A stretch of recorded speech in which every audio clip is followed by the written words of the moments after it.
Hello, আসসালামু আলাইকুম। প্রিয় এনজিও চাকরি প্রার্থী ভাই ও আপুরা, আপনি কি এনজিও চাকরি করছেন? তাহলে এই মেসেজটি আপনার জন্য। এনজিও চাকরি বা যে কোনো প্রতিষ্ঠানে বেতন কিন্তু মুখ্য না।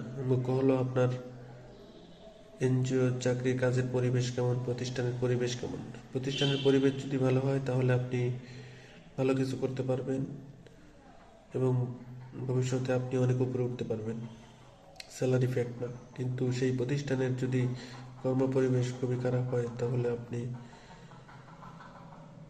আস্তে আস্তে নিচের দিকে ধাবিত হবেন এবং আপনার জীবন রসাতলে নেমে দিবে সেই প্রতিষ্ঠান। অতএব আপনি আবেদন করার পূর্বে অবশ্যই এনজিও সম্পর্কে জেনে বুঝে আবেদন করবেন। এবং একটি কথা আমি বলতে চাচ্ছি, এখন মানবিক সাহায্য সংস্থা আগামী 23 তারিখে সরাসরি 3 পদে নিয়োগ বিজ্ঞপ্তি প্রকাশিত হয়েছে। সরাসরি 3 পদে পরীক্ষা অনুষ্ঠিত হবে। আপনারা যদি আগ্রহী হন তাহলে মোহাম্মদপুর জোন অফিস গিয়ে সরাসরি সিভি দিয়ে পরীক্ষায় অংশগ্রহণ করতে পারেন। আর আপনাদের যদি লিখিত পরীক্ষা কোনো সাজেশন লাগে আমাকে বলবেন, আমি আপনাদের সাজেশন দেব। প্রতিষ্ঠান ভালো, স্বচ্ছ প্রতিষ্ঠান, চাইলে আপনারা চাকরিটা করতে পারবেন।